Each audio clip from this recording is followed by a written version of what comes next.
eu trago boas notícias para a revisão da vida toda. Pessoal, neste vídeo eu vou analisar juridicamente o ponto mais importante da petição, a questão de ordem trazida pela doutora Gisele, e que você vai entender o principal motivo para acreditarmos na manutenção, na preservação do direito de quem fez os cálculos e ajuizou a ação da revisão da vida toda. Inclusive, pessoal, um diálogo, olha só, de Gilmar Mendes e Dias Toffoli. Vamos aqui direto para o que interessa. O senhor ministro Gilmar Mendes: quer dizer, a matéria já estava resolvida. Aí Dias Toffoli: ela não vai ressuscitar. Dias Toffoli novamente: o artigo 2º foi declarado inconstitucional por esta corte. Aí Carmen Lúcia: por este tribunal, por maioria, com voto do ministro Dias Toffoli. Dias Toffoli novamente: a não ser que seja Jesus Cristo e ele ressuscite ao terceiro dia. Olha só, eles falaram isso, pessoal. Vocês já estão vendo aqui, ó, os diálogos no julgamento da ADI 3406 não deixam dúvida do entendimento pela não revisitação de temas já julgados no plenário da Corte em controle de constitucionalidade, seja em sede difusa, ou seja, recurso extraordinário, seja em sede concentrada, ADI, devendo assim, em ambas as hipóteses, haver eficácia geral erga omnes e efeito vinculante. Ou seja, Gilmar Mendes e Dias Toffoli estavam dialogando, falando que justamente o que foi decidido no plenário em um julgamento não seria revisitado, não seria ressuscitado em ADI. E convenientemente parece que Gilmar Mendes e Dias Toffoli esqueceram, né? Outro dia eles estavam falando justamente que não seria possível ressuscitar uma questão decidida em um outro julgamento, no plenário do STF, ali em uma outra ADI. Né? E agora, na revisão da vida toda, eles estão fazendo exatamente o que eles disseram que não seria possível. Pessoal, é muita contradição, é muito atropelo constitucional. É você falar uma coisa em um dia e praticar outra coisa em outro dia. Então, a petição, pessoal, de doutora Gisele, ela expõe, ela desmascara tudo o que está acontecendo no golpe das ADIs. E vamos ver, pessoal, até onde eles serão capazes de tentar sustentar os golpes, ok? Porque tudo que eles já decidiram anteriormente, toda a jurisprudência do STF vai em um sentido de preservação do direito. E vocês vão ver, eu vou ler aqui mais pontos importantes.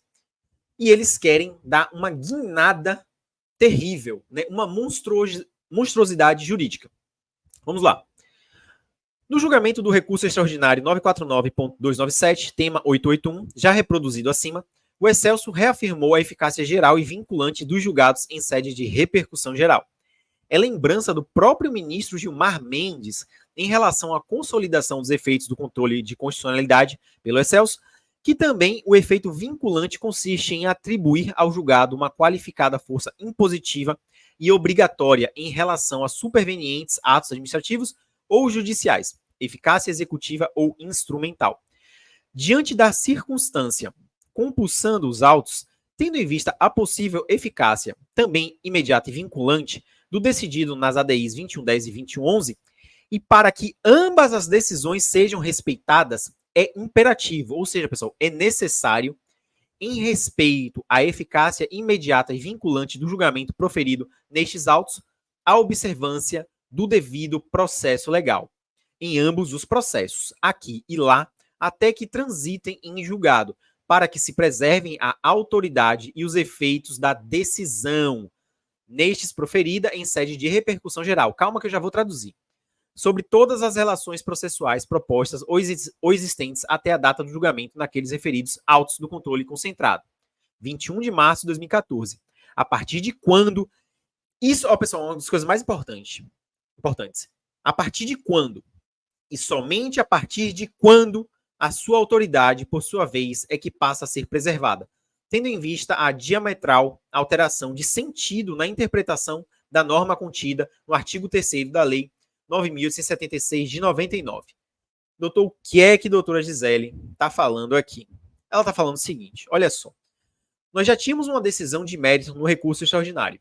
E nós tivemos a maluquice jurídica que aconteceu nas ADIs 2110 e 2111, em 21 de março de 2024. O que foi decidido nas ADIs 2110 e 2111 afronta diametralmente o que foi decidido no recurso extraordinário. Se aquela maluquice for sustentada, se ela prevalecer, se não houver alteração, ela deve produzir efeitos somente a partir de 21 de março de 2024.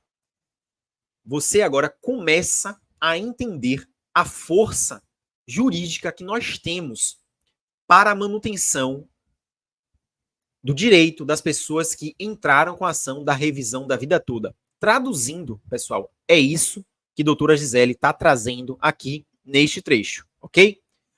Vamos avançar. O julgamento proferido nas ADIs 2110 e 2111 não tem efeito automático sobre estes autos.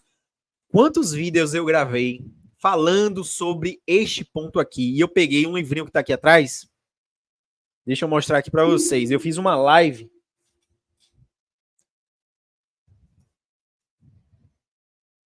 Aqui, pessoal. Eu trouxe exatamente o ponto que a doutora Gisele colocou aqui nesta petição, que o julgamento proferido nas ADIs 2110 e 2111 não tem efeito automático no recurso extraordinário. Mutatis mutandis, a irretroatividade da declaração de constitucionalidade, na hipótese do artigo 3º da Lei 9.876 de 99, pode se subsumir do decidido no tema 733 da repercussão geral. Tem vídeo aqui no meu canal falando sobre o tema 733. Com a ressalva de que, tratando-se do controle difuso ou concentrado de constitucionalidade, dispensa-se o trânsito em julgado, valendo o julgamento de mérito em recurso extraordinário como sentença transitada em julgado para os seus fins. O que isso significa, pessoal? Que, apesar de não ter acontecido o trânsito em julgado do recurso extraordinário que está julgando a revisão da vida toda, a mera publicação da decisão ali, que nós vencemos a revisão da vida toda, no mérito 6-5, já passa a valer. O STF já tem entendimento pacífico, consolidado, tranquilo, que você não precisa do trânsito em julgado, do acórdão, para que uma decisão de mérito do STF passe a valer e tenha eficácia vinculante. Não à toa, diversos processos foram julgados por juízes federais, dando ganho de causa da revisão da vida toda apenas com a publicação da decisão. Isso daí é tranquilo. Ok? Vamos avançar. A decisão do Supremo Tribunal Federal declarando a constitucionalidade ou a inconstitucionalidade de preceito normativo não produz a automática reforma ou rescisão das decisões anteriores que tenham adotado entendimento diferente. Para que tal ocorra, será indispensável a interposição de recurso próprio ou, se for o caso, a propositura de ação rescisória própria, nos termos do artigo 485 do CPC. Pessoal, eu gravei um vídeo específico sobre isso daqui, falando justamente, nós temos uma decisão de mérito no recurso extraordinário da revisão da vida toda. O golpe das ADIs, ele não provoca a rescisão automática do que foi decidido anteriormente ali. Pessoal, o STF vai tentar dar a catingada jurídica, o absurdo jurídico, eu já garanto aqui para vocês. Zanin e Barroso vão dizer, não houve trânsito em julgado do acórdão da revisão da vida toda. Portanto, a gente não precisa, oferecer a peça que deve ser oferecida, o recurso competente. Porque, pessoal, Barroso e Zanin vão tentar forçar o trânsito em julgado das ADIs e com o trânsito em julgado, eventualmente vão tentar dizer que você não, houve a rescisão automática, porque não teve o trânsito em julgado lá. Balela jurídica. Balela jurídica. Tentativa de golpe. Pode escrever o que eu estou falando aqui para vocês, certo? O objetivo, o plano é este. E a petição já está desmascarando tudo, falando, olha, não interessa. A publicação da decisão de mérito, a mera publicação, já possui efeito vinculante e erga omnes. O que significa? Que deve ser oposto para todo mundo. E o que foi decidido em ADI não provoca a rescisão automática. Você precisa oferecer o recurso à ação rescisória competente. Mas claro que estes ministros, como está assim, uma insanidade jurídica tamanha, eles vão tentar ir pelo outro caminho. Então a petição aqui ela já escancarou, desmascarou. Pessoal, isso daqui é muito importante, ok? Vamos lá, avançar.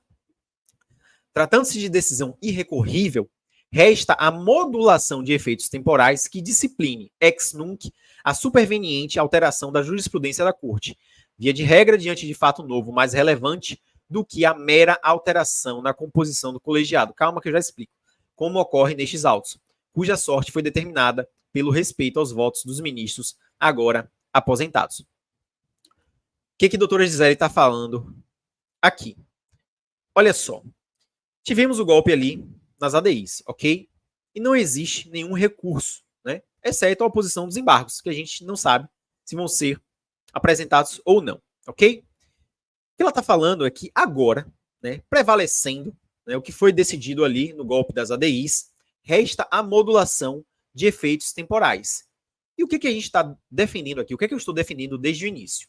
Que os efeitos ali das ADIs devem ser da data do trânsito em julgado dos acórdãos das ADIs para frente, preservando-se o direito de quem ajuizou as ações, ok? E a doutora Gisele ainda fala uma coisa que é muito verdade. A superação de entendimento de jurisprudência do STF, ela só deve acontecer quando fatos extremamente importantes, certo? De uma relevância assim absurda passem a acontecer. Houve alguma alteração, alguma coisa assim, nossa, meu Deus, aconteceu e o STF deve revisitar, né, a jurisprudência, deve alterar o seu entendimento? Não, não aconteceu. O que aconteceu foi um golpe perpetrado porque nas ADIs, infelizmente, formou-se uma maioria de votos capaz de empurrar goela abaixo uma alteração em um julgamento que por duas vezes teve o seu mérito decidido. Tivemos apenas uma alteração na composição dos ministros, né? Tivemos a aposentadoria de Rosa Weber, tivemos a saída de Lewandowski, né? E com a entrada dos novos ministros, foi possível, através de uma ADI, passar por cima de tudo. E vocês viram que, pessoal, eles passaram por cima até mesmo do que eles estavam dialogando em outras ADIs, dizendo que não seria possível revisitar o que foi decidido em um outro recurso extraordinário naquelas ADIs que eles estavam julgando naquele momento. E agora, na revisão da vida toda, eles pegam as próprias palavras e jogam no lixo, como se não valesse absolutamente nada. Vejam que temos tudo a nosso favor e eles não têm nada, exceto combinação de votos. Eles não têm proteção jurídica, né? O direito está do nosso lado, dos defensores da revisão da vida toda e dos aposentados. E eles não têm maioria no julgamento da revisão da vida toda. Então vamos manter as esperanças, porque o que eles vão tentar fazer, nós já sabemos e a petição escancarou. Ministros que estão levando isso até as últimas consequências, saibam que nós sabemos exatamente o que vocês vão tentar fazer. Nós sabemos que vocês querem forçar o trânsito em julgado das ADIs.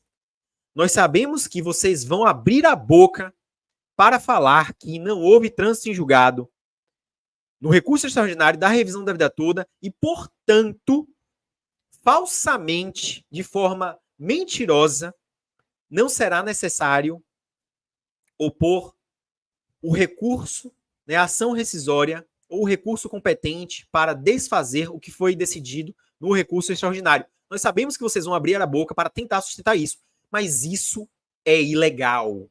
Isso não está em conformidade com o direito, com a Constituição e com os precedentes que foram decididos pelo próprio STF. Não sigam por este caminho, porque nós sabemos, os aposentados estão sabendo e vocês sabem. Recuem. Mantenham o que vossas excelências falaram e decidiram em diversos outros momentos, porque tá muito feio. A hora de parar é agora. A hora de preservar o direito de quem ajuizou a ação é agora. E é o que nós esperamos de uma Suprema Corte de Justiça no país. Um abraço, pessoal, e até a próxima.